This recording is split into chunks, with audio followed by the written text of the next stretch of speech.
स्वागत है आपका हमारे इस यूट्यूब चैनल में वर्मा कोचिंग JCERT में। और अगर आप क्लास 10 का साइंस का तैयारी कर रहे हैं, क्लास 10 का वार्षिक परीक्षा की तैयारी कर रहे हैं, तो 2025 में जो आने वाले हैं फरवरी में क्वेश्चन का आंसर इसमें हम करेंगे। JSE ने मॉडल टेस्ट पेपर जारी कर दिया है और इसमें हम उसी का क्वेश्चन का आंसर करेंगे। सबसे पहले हम देखते हैं कि इसमें 4 खंड दिए रहेंगे: लघु प्रश्न, उत्तरीय प्रश्न, अति लघु प्रश्न या दीर्घ उत्तरीय प्रश्न और ऑब्जेक्टिव क्वेश्चन आंसर। उसमें हम सबसे पहले ऑब्जेक्टिव क्वेश्चन का आंसर देखते हैं, फिर हम दीर्घ उत्तरीय और लघु उत्तरीय क्वेश्चन का आंसर देखेंगे। ठीक है, इसमें कुल 46 क्वेश्चन रहेंगे और आपको लघु ऑब्जेक्टिव में 1-1 नंबर का रहेगा। ठीक है, 1-1 नंबर का रहेगा और बाकी जो है और आपका 4-4, 5-5 नंबर का रहेगा, 3 नंबर का भी रहेगा और दीर्घ उत्तरीय 5 नंबर का रहेगा। तो आप जल्दी से जिसमें जितने भी ऑब्जेक्टिव है सारा रट लें, सब इसी से आने वाला है, इससे कहीं और दूसरे जगह से आने वाला नहीं है। तो आइए शुरू करते हैं। पहला क्वेश्चन कि निम्नलिखित में से कौन सी अभिक्रिया ऊष्माशोषी अभिक्रिया है? तो ऑप्शन है हमारा कोयले का जलना, वनस्पति पदार्थों का खाद्य में अपघटन, श्वसन की प्रक्रिया, और डी है कैल्शियम कार्बोनेट का अपघटन करके त्वरित चूना और कार्बन डाइऑक्साइड बनाना। तो इसका सही आंसर हो जाएगा आपका डी नंबर, यानी डी नंबर आपका क्वेश्चन का आंसर सही हो जाएगा। कैल्शियम कार्बोनेट का अपघटन करके त्वरित चूना और कार्बन डाइऑक्साइड बनाना। क्लियर है? आइए देखते हैं क्वेश्चन नंबर दूसरा। तो क्वेश्चन दूसरा है हमारा, नमी वाले दिन हाइड्रोजन क्लोराइड गैस तैयार करने के दौरान गैस को आमतौर पर कैल्शियम क्लोराइड युक्त गार्ड ट्यूब से गुजारा जाता है। गार्ड ट्यूब में लिए गए कैल्शियम क्लोराइड की भूमिका है। तो इसमें ऑप्शन दिया गया है हमारा, ऑप्शन है हमारा कि उत्सर्जित गैसों को अवशोषित करना, गैसों को नम करना, गैसों में नमी को अवशोषित करना, और डी है उत्सर्जित गैस से क्लोरीन आयनों को अवशोषित करना। तो 2 का आपका सही आंसर हो जाएगा सी। आपका सही आंसर हो जाएगा सी। इसमें से हम देखेंगे, इसका टिक लगा लेते हैं, सी नंबर होगा आपका सही। ठीक है, और आगे देखते हैं क्वेश्चन नंबर 3। तीसरा नंबर क्वेश्चन है कि निम्नलिखित में से कौन सा समजातीय श्रेणी में नहीं देखा जाता है? तो पहला है रासायनिक गुणों में परिवर्तन, दूसरा है CH2 और 14U आणविक द्रव्यमान में अंतर, सी है भौतिक गुणों में क्रमिकता, डी है समान कार्यात्मक समूह। ये ऑब्जेक्टिव क्वेश्चन आंसर है, इन्हें रट लेंगे और कहीं से आने वाला नहीं है। ठीक है, तो तीसरा का हो जाएगा ये नंबर, तीसरा का हो जाएगा आपका ये नंबर।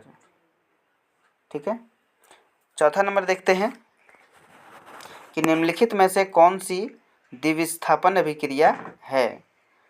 तो निम्नलिखित में से कौन सी द्विविस्थापन प्रक्रिया है, आइए देखते हैं। Pb + CuCl2, इसका हो गया PbCl2 + Cu। दूसरा है Na2SO4 + BaCl2, टोटल मिलाकर इसका हुआ BaSO4 + 2NaCl। तीसरा है C+O2 यानी CO2। चौथा है CH4 + 2O2, टोटल मिलाकर हुआ इसका CO2 + 2H2O। तो इसका सही आंसर हो जाएगा आपका, इसमें से आपका बी नंबर ऑप्शन सही हो जाएगा। यानी यहाँ पर देखते हैं, बोला गया है इनमें से सब 1 और 4 होगा या केवल 2 होगा, या फिर सी नंबर है केवल 1 और 2, या फिर 3 और 4। तो इसका बी नंबर सही ऑप्शन हो जाएगा। ठीक है, चौथा हो गया। अब देखते हैं 5वां नंबर।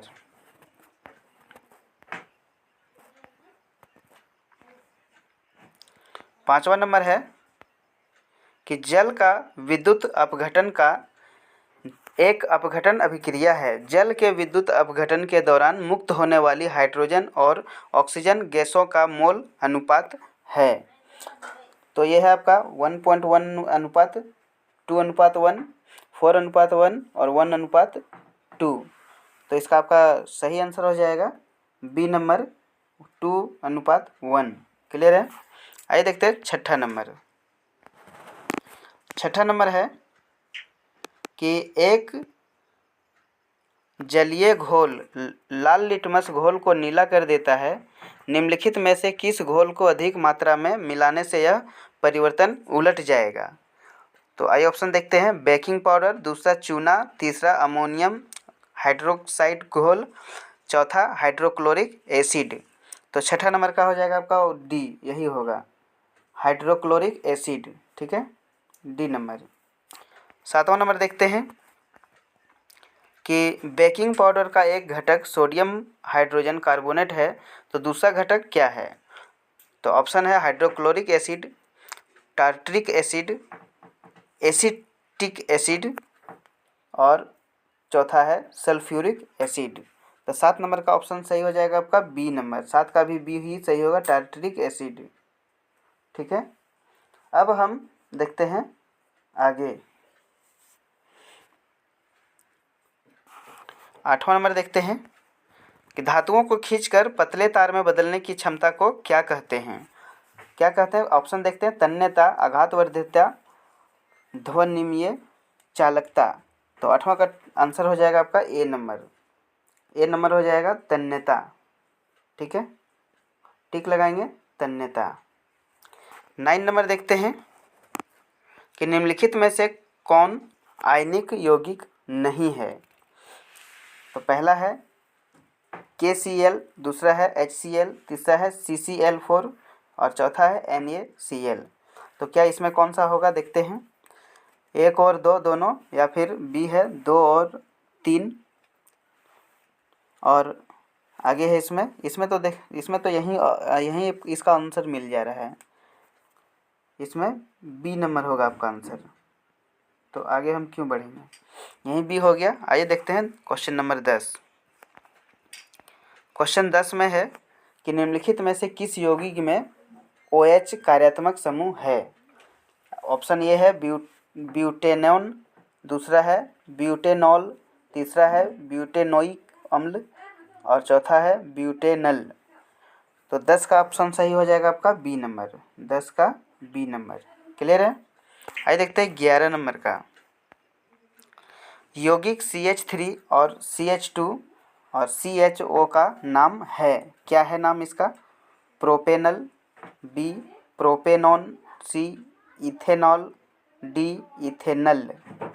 तो 11 का हो जाएगा आपका सही answer A number, propanal. Clear है। 11 का हो गया। आज देखते हैं 12 का। 12 का है कि आहार नली के किस भाग में भोजन का अंतिम पाचन होता है? तो 12 का ऑप्शन है। पहला आमाशय, दूसरा मुख्य गुहा, तीसरा बड़ी आंत और चौथा छोटी आंत। तो 12 का टोटल आंसर आपका हो जाएगा ये छोटी आंत में अंतिम पाचन होता है। यहीं से उसके बाद ये निष्कासित होता है, जो बाकी जो बच जाता है।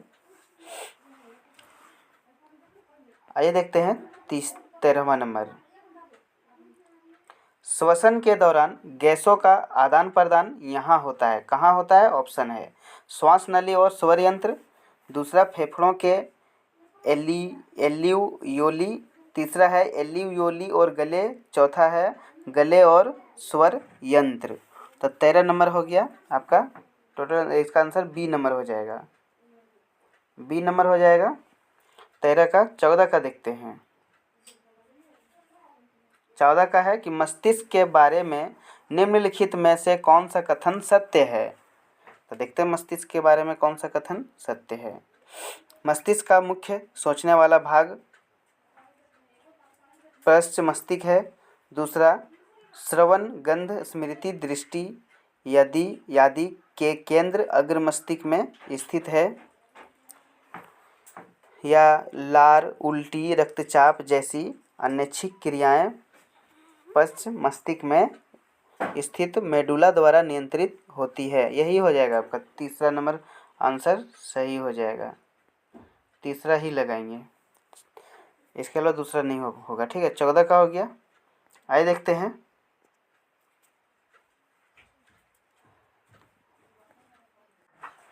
इसमें तो दो दो लगाने के लिए कहा गया है, ठीक है, तो देखते हैं। एक तो तीसरा होगा आपका, ठीक है, एक तो तीसरा हो जाएगा और एक हो जाएगा आपका, यानी कि तीसरा देखते हैं किस में दिया हुआ है। दूसरा तीसरा हो जाएगा आपका, यहाँ पर लगाएंगे सी नंबर, दूसरा और तीसरा। क्लियर है। आगे देखते हैं 15 नंबर का। बेमेल जोड़ी का चयन करें, यानी जो मिल नहीं रहा है उसको चुनना है। एंड्रानाइलिन और पिट्यूटरी ग्रंथि। दूसरा है स्टेटोस्टेरोन वृषण और तीसरा है एस्ट्रोजन अंडाशय और थायरोकिसन थायराइड ग्रंथि। तो 15 का आपका आंसर हो जाएगा आपका ये नंबर सही हो जाएगा, यही तो मिल रहा है। क्लियर है। 16 का देखते हैं। जितने भी ऑब्जेक्टिव क्वेश्चन है सारा रट लेंगे, यहीं से आने वाला है और कहीं से नहीं।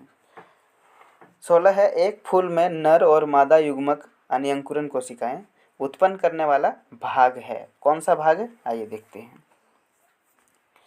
पुंकेसर और परागकोश, बी तंतु और वर्तिकाग्र, सी परागकोश और अंडाशय। तो यही तो मिल गया, परागकोश और अंडाशय, यही आंसर आपका सही हो जाएगा। क्लियर है। आइए देखते हैं 17वां नंबर। अमीबा स्पाइरोगोइरा और ईस्ट में प्रजनन की एक सामान्य विशेषता यह है कि ऑप्शन है वे अलैंगिक रूप से प्रजनन करते हैं, या वे सभी एक कोशिकीय जीव है। ये आंसर तो आपका यही मिल रहा है ये नंबर का, वे अलैंगिक रूप से प्रजनन करते हैं। ठीक है। आइए देखते हैं 18 नंबर।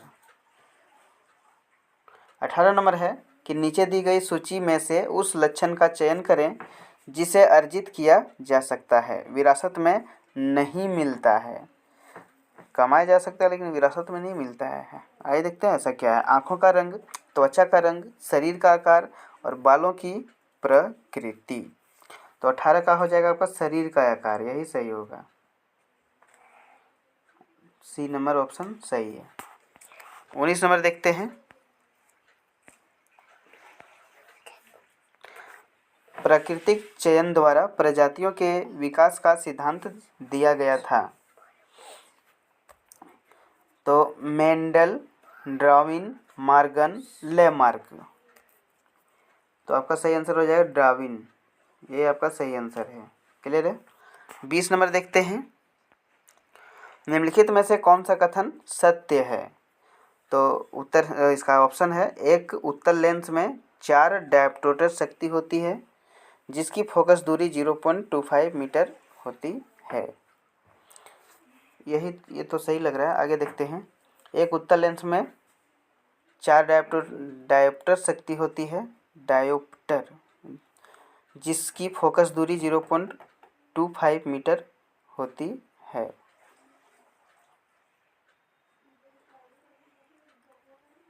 बी है, एक अवतल लेंस में 4 डायोप्टर शक्ति होती है जिसकी फोकस दूरी 0.25 मीटर होती है। डी है, एक अवतल लेंस में 4 डायोप्टर शक्ति होती है जिसकी फोकस दूरी 0.25 मीटर होती है। तो इसका सही आंसर हम चूज करते हैं। तो पहला तो सही था, दूसरा भी उत्तल लेंस या डायोप्टर शक्ति। चलिए इसका पहला क्वेश्चन, पहला ही सही रहेगा। ठीक है। 20 नंबर का ये पहला सही है। आइए देखते हैं 21 नंबर।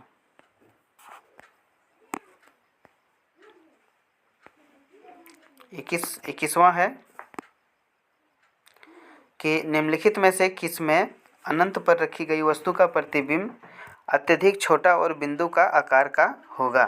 केवल अवतल दर्पण, केवल उत्तर दर्पण, केवल उत्तल लेंस, या डी है अवतल दर्पण, अवतल लेंस और उत्तल लेंस। तो 21 का आपका ये डी का ही सही है। यहीं पर जो है यहीं पर जो है प्रतिबिंब अत्यधिक छोटा और बिंदु आकार का होगा। ठीक है, 21 का हो गया। 22 का देखते हैं। एक व्यक्ति 2 मीटर से अधिक दूरी पर रखी वस्तुओं को स्पष्ट रूप से नहीं देख पाता है, सिर्फ 2 मीटर का। इस दोष को निम्न क्षमता के लेंस के उपयोग से ठीक किया जा सकता है। तो कितना, तो कौन सा क्षमता का लेंस उसको देना चाहिए? प्लस 0.5D या माइनस 0.5D या प्लस 0.2D या माइनस 0.2D। तो 22 का आपका सही आंसर हो जाएगा बी नंबर। इसको जो देना चाहिए वो माइनस 0.5D ये देना चाहिए। 22-23 का देखते हैं कि प्रकाश की निम्नलिखित में से कौन सी घटनाएं इंद्रधनुष के निर्माण में शामिल है? परावर्तन, अपवर्तन और विक्षेपण। बी अपवर्तन, विक्षेपण और पूर्ण आंतरिक परावर्तन। सी अपवर्तन, विक्षेपण और आंतरिक परावर्तन। डी विक्षेपण, परिकीर्ण और पूर्ण आंतरिक परावर्तन। तो 23 का आपका हो जाएगा कौन सा? ये परावर्तन, अपवर्तन, विक्षेपण और आंतरिक परावर्तन। सी नंबर आपका सही आंसर हो जाएगा। 24 का देखते हैं कि 1/5 वाले 5 प्रतिरोधकों का उपयोग करके कौन सा निम्नतम प्रतिरोधक बनाया जा सकता है? 1/5 वाले 5 प्रतिरोधक को मिलाकर, तो इसमें जो है 1/5 वाला अगर मिलाया जाए तो 1/25 का वो ये हो सकता है। यही सही आंसर है आपका 24 का। 25 का देखते हैं। प्रतिरोधकता नहीं बदलती यदि पदार्थ बदल दिया जाए या तापमान बदल दिया जाए, या फिर प्रतिरोधक का आकार बदल दिया जाए, या फिर पदार्थ और तापमान दोनों बदल दिया जाए। तो इसमें जो है प्रतिरोधक का आकार अगर बदल दिया जाए तो ये हो जाएगा। ठीक है, तो ये सी ऑप्शन सही होगा। 25 का हो गया। 26 का देखते हैं। गलत कथन चुने, यानी गलत लिखा हुआ उसको चुनना है। फ्लेमिंग का दायां हाथ का नियम प्रेरित धारा की दिशा जानने का एक सरल नियम है, या दायां हाथ का अंगूठा नियम धारा ले जाने वाले चालकों के कारण चुंबकीय क्षेत्र की दिशा ज्ञात करने के लिए उपयोग किया जाता है, या फिर प्रत्यक्ष और पर्यावर्ती धाराओं के बीच अंतर यह है कि प्रत्यक्ष धारा हमेशा एक दिशा में बहती है, जबकि प्रत्यावर्ती धारा समय समय पर अपनी दिशा उलट देती है। या डी नंबर है, भारत में ऐसी हर 150 सेकंड के बाद दिशा बदलती है। तो 26 नंबर का आपका सही हो जाएगा, यही D number.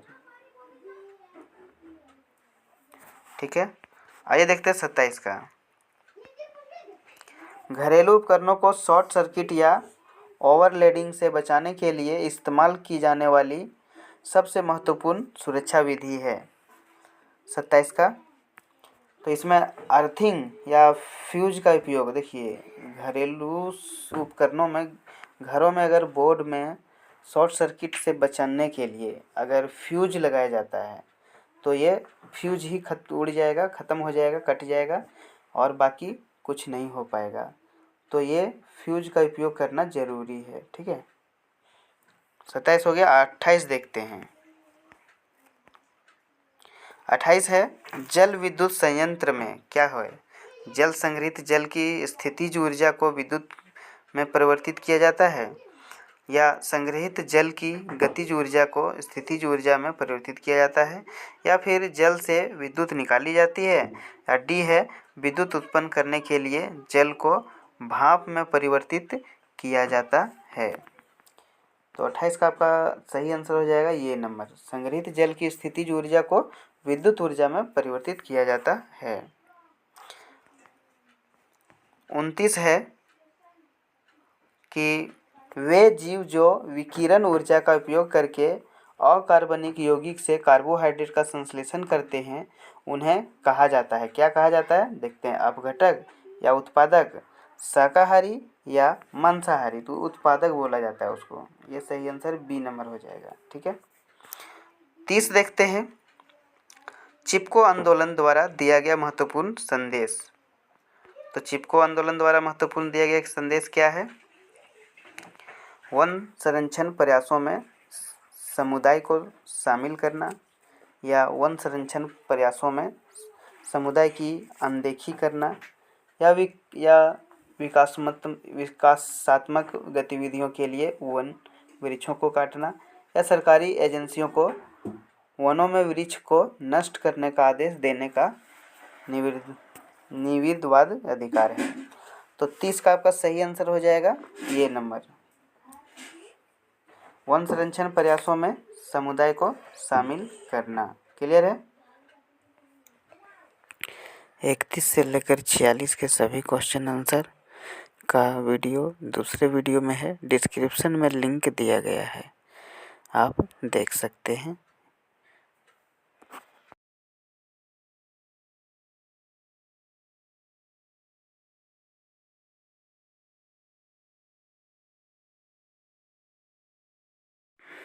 Thanks for watching my video. Please like, subscribe and share for all friends.